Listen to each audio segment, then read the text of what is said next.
Text Talks. Hello, and welcome to Text Talks. I'm Katie. And I'm Alex. So Alex, what are we looking at today? Well, today we're going to be looking at Skilful Means, or Upaya, particularly in Mahayana Buddhism. So this idea is linked with the notion of the Bodhisattva.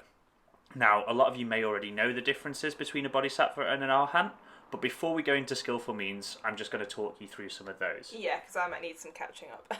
So, in the Buddhist tradition, in Theravada Buddhism, one of the highest goals you can achieve is an Arhat, which is the idea that once you achieve enlightenment, you are blown out of existence. That's it. You've managed to escape the realm of Samsara. However, in the Mahayana school, there is this level known as the Bodhisattva. Now, this is an enlightened being who achieves such a degree of enlightenment that they have a choice. And that choice is, once they've achieved enlightenment, they can decide to come back into the realm of samsara in order to get everyone else out. So the Bodhisattva takes this pledge that they will not leave this realm of rebirths until everyone else is out first. So, they're saving everyone else before they get out themselves. And in order to help everyone else, bodhisattvas use what is called skillful means. And this is the idea that you can't really just start teaching everyone heavy metaphysics about enlightenment, because everyone's going to be like, whoa, what's going on here? And so it's the idea that you can alter the Buddha's teachings to individuals in order to help them best understand how to gain enlightenment. And one place in which this features a lot is the Lotus Sutra. Now, the Lotus Sutra was written sometime between 100 BCE and 100 CE, so around the turn of the Common Era. And in that sutra, there is lots of different parables. And these are short stories that all demonstrate skillful means. So the first of these is the parable of the burning house. Now, I think I've mentioned this in other podcasts, but I'll go over it again in case this is the first one you've come to. The parable of the burning house is a story where a man and his 3 children are all inside a house. And suddenly he realises that it's on fire. Oh. Yeah. But rather than... So he gets out, he sprints out, and then he realises that his children haven't followed him. But rather than panic them and, scream fire, fire, fire, he realises, no, they're sat in there playing with their toys. They don't even know the house is on fire. They're in complete ignorance and bliss, really, because they don't know the danger around them. And so he comes up with a plan. And this plan is that he's going to promise the children that there's better toys outside. And so he promises them an ox cart each. And fun toy. Yes. As we all know. So he shouts out to them, come outside, I've got these great new toys for you. And the children listen. And they don't even realise that the house is on fire, and they just make their way out. But when they get outside, there's actually only one ox cart. But it's the great ox cart. It's the best of ox carts. And so the children are satisfied. They don't mind sharing. They don't mind sharing. And they didn't realise this whole time that the house was ever on fire. They didn't realise the danger they were ever in. So that's the parable. What do you think the house represents? The burning house? Well, so if the children are the people who are looking for enlightenment, or maybe don't even know they're looking, then that's just the world. It's their world, I guess. Yeah, exactly. So the house represents samsara. Mm-hmm. And that's the realm of rebirths that we are all trapped in. And the children are ignorant. They don't realise that this is a whole cycle of suffering. And because of that ignorance, it takes something special to get them out of it. The father figure has to acknowledge what they want and then suggest that they come outside because what they want is out there, rather than freaking them all out and being like, samsara's terrible, look at all of these bad things that are happening. It's like, well, okay, he kind of teases them out. And so the children represent us. They represent ignorant humans who aren't on the pursuit of enlightenment. Mm-hmm. Now, the vehicles that they're promised, and that turns out to be just one of them, also represents the different traditions of Buddhism. So there's a political maneuver going on here where the Mahayana tradition is saying, look, we've promised you all of these great things once you get out of samsara. There's 3 different things that there could be. But actually when the children get out and realise for themselves, there is only one thing, and that is the great vehicle, the Mahayana Buddhism. And so it's a deliberate attempt on the part of the authors to promote Mahayana Buddhism over other types of Buddhism, which is what the Bodhisattva ideal is doing too.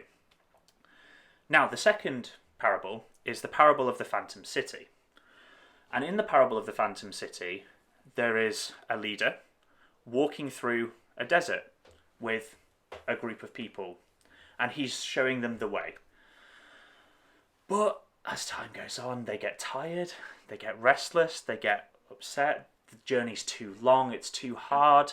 You know, we can all relate to that. If anyone's been on a long walk, you know, in the blazing sun that we've had recently, it's like, I'm ready to be done now. Yeah.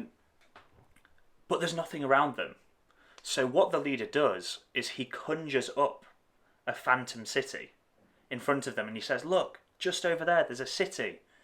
Let's stop there for the night. Mm-hmm. And so all of the people follow him into the city. They rest, they have, you know, water, they have food. And the next day they're ready to carry on their journey, and eventually they reach their end goal. Mm-hmm. Now in this one, obviously maybe not obviously, but the leader is a bodhisattva. Okay. And what he's had to do is use his powers of enlightenment. In Mahayana Buddhism, bodhisattvas have magic powers, for lack of a better word. Mm-hmm. They can manipulate reality because they've come back into it. They have control over it. And what he's doing here is giving them, you know, a halfway goal and creating this, using his skillful means to create this halfway post so that people don't give up hope. And this is the idea that, you know, the path to enlightenment is going to be hard, and sometimes bodhisattvas have to use their skillful means to kind of give people a halfway goal, because ultimately there is only one goal, and that is enlightenment, but to give people goals along the way. Like when you're revising and you set yourself, you'll have some sweets or something halfway through just to get you any motivation to keep going. Exactly. Every 40 minutes I'm going to have a cup of tea just to get up and keep going. It's the smaller goals that make the bigger one achievable. Yeah. And that's what the Phantom City is all about. And the Bodhisattva has that power with skillful means to be able to create this whole illusory city for the people to rest in for the night so that they can keep going. The final parable from the Lotus Sutra that we're going to talk about is the parable of the jewel in the robe. Now, in this parable, there is a poor man who goes to visit one of his close, wealthy friends. And his friend, you know, welcomes him in, and he gives him drinks, and he falls asleep. And while the poor man is asleep, the wealthy friend needs to go out on some business. But before he leaves, he sews a priceless jewel into the lining of his sleeping friend's robe. And so the guy leaves, and when the poor man wakes up, he's got no idea that he's got this jewel. It's just there. And he sets off on his merry way. But for the next, few months, he has to work really hard to provide himself with food and clothing. He works super hard with all of his energy, to get through life. He's always wanting something, but then he's had to learn to be content with whatever little he can get. Mm. And what happens later is that he stumbles across his rich friend again, and he tells him about his great struggles over the last 3 months or so. And the wealthy friend is like, but what about the jewel I put in your robe? And the man realised that he'd possessed this wealth the whole time. Oh, no. So, in this story, obviously the wealthy man is a bodhisattva. Mm-hmm. He's granting this person the knowledge. The jewel represents the knowledge to become a Buddha, to become enlightened. Yeah. But what happens is a lot of us don't realise that we have that. A lot of us are the poor men, the poor person. We don't know that we have that potential hidden in our robe, but more like in ourselves. And so this is what is called Buddha essence. And this is the idea that every single one of us in Mahayana Buddhism has the potential to become enlightened, particularly in strands such as Zen Buddhism. They really promote that every single person in this life has the Buddha essence and therefore can become enlightened. Whereas in other aspects of other traditions of Buddhism, you might have to go through several more cycles of rebirth. But the jewel is representing this idea that we have that wealth in us from the start. You know, a Bodhisattva has given us that wealth, and we can go out and use it as long as we're aware of it. So that's the Skilful Means there. Right, moving on to a different text called the Gandavyuha Sutra. Now this was written about the same sort of time as the Lotus Sutra, but is a very, very visual. Some of the descriptions last, 20, 30 pages of different jewels, webs. Wow. It's a very long and very descriptive text. And I have talked about this in other podcasts, but basically it's following a wealthy merchant on his way to enlightenment. And that man is called Sudana. And he visits 53 different Kalyana Mitras, which are known as good friends. And each of these good friends teach him about something to do with reality. They each teach him a different aspect of reality. And in one of these instances, he meets a nun called Sinhavi Germbita. Now, I know that's a bit of a mouthful, so I'll be calling her the nun for the rest of this description. But basically, Sudana enters a forest, and he sees this same nun under every single tree of the forest. So that immediately tells us that she's got an enlightened status, because, as I've said before, bodhisattvas can manipulate reality. So she sat under every single one of these trees at the same time. And she's teaching a different group of people or creatures under every tree. And Sudana notices this, she's teaching the snakes over there, and she's teaching the humans over there. But what she's doing is she's teaching the snakes and the humans different things. But they're both about enlightenment. And so he asks her, what's happening here? How can you be teaching this thing to these people and this thing to these creatures? Isn't enlightenment the same for everyone? And she explains, well, no. She's using her skillful means because she realizes that every creature or every person is at a different level of enlightenment. And therefore, we need to change how we teach something to fit that person. So in exactly the same way as if you were to teach someone who was 5 about Yeah, if I was anything, to try and you would say it in a different way than you would teach someone our age, or yeah, exactly. So this podcast, we're aiming it at teachers, and we're aiming it at sixth form students, and so we talk in a particular way. Now, if I was trying to give a podcast or a lesson on skillful means to a group of 5-year-olds, it would probably look very different. The end goal would be the same. You might use the same stories. You might use the same stories, but the way that I would do it would be very, very different. And that's what the nun is portraying, that everyone is at a different stage of their enlightenment. And so she has to use skillful means to teach people differently. I might teach this story to a group of 5-year-olds, but what we're going to do is we're going to act it out. And I'll give them a script or something like that. Whereas with a group of postdoctoral students, what I'm going to do is give them the 50 pages that this dialogue occurs over and ask them to analyse it. Yeah, give them the Sanskrit to translate. Exactly. And so that's what she's trying to point out. And this is a big theme in the Gandavyuha Sutra. This is just one of many examples. For instance, there's also 8 different night goddesses that appear in the Gandavyuha, and one of the night goddesses does exactly the same thing. She literally says that she teaches people according to their mentalities. So according to where they are in terms of enlightenment. It's a gradient scale. It's not black and white. Now, this raises a question, because Skilful Means is obviously used by a lot of Mahayana texts, but I feel like there's some ethics that need to be discussed around Skilful Means. Okay, what do you mean by what ethics of skillful means? Yeah, because how do we know that someone is truly enlightened and therefore able to make these calls? So basically, Skilful Means could be seen as lying, but for a better cause. It's a white lie in order to improve someone's life. Mm-hmm. How do we know that someone is actually an enlightened being and not just someone tricking us? And a really good example of this is the story of King Anala. Now, King Anala features in the Gandavyuha again, and he's another person that Sudana goes and meets. And now, Sudana has been told to go and visit King Anala by the last Kalyana Mitra. So he wanders into this palace, and he's suddenly met with this sight of 10,000 executioners killing the population of the city.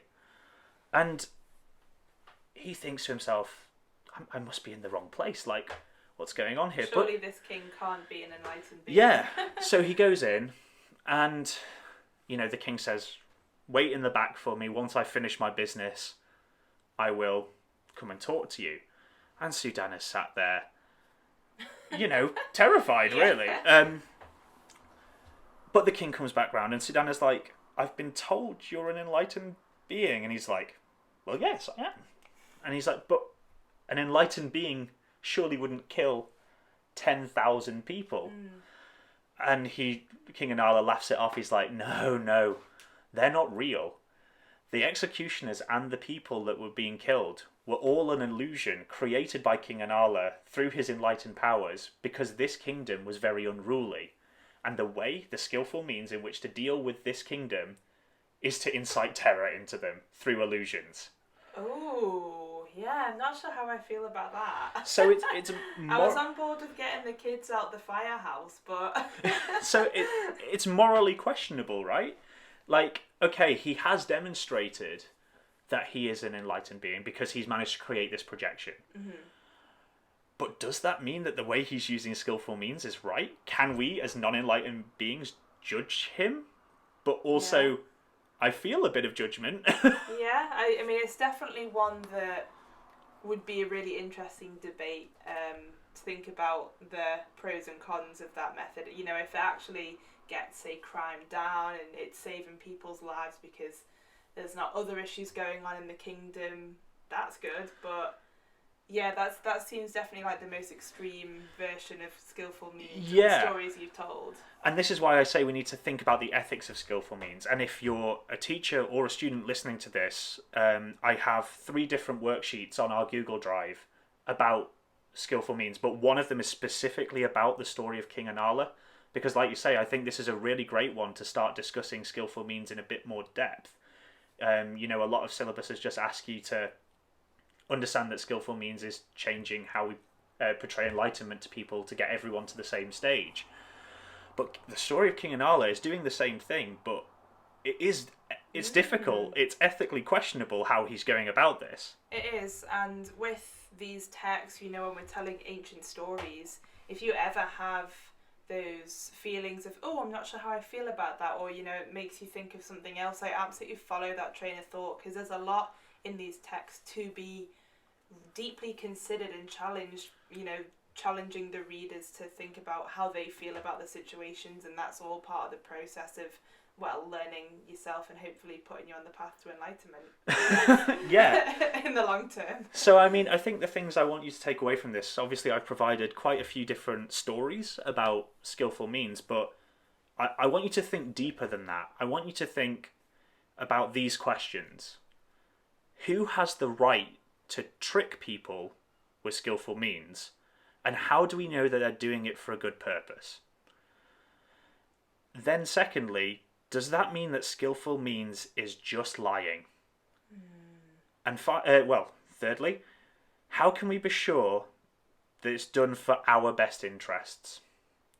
And finally, can we, as non-enlightened beings, use skillful means in our everyday lives? These are big, difficult questions. They're certainly ones that I think could be brought into a classroom or online discussions, because I don't know the answers to these. Yeah, you've certainly given us a lot to think about there. Yeah. But anyway, on that note... Yeah, thank you, Alex. Like I said, a lot to go away and think about. That's going to keep me up at night trying to solve these questions. But if you do have any questions about anything said in the podcast, feel free to contact us either on Facebook at Text Talks or on Twitter at Text Talks 1. Thank you for listening and see you next time.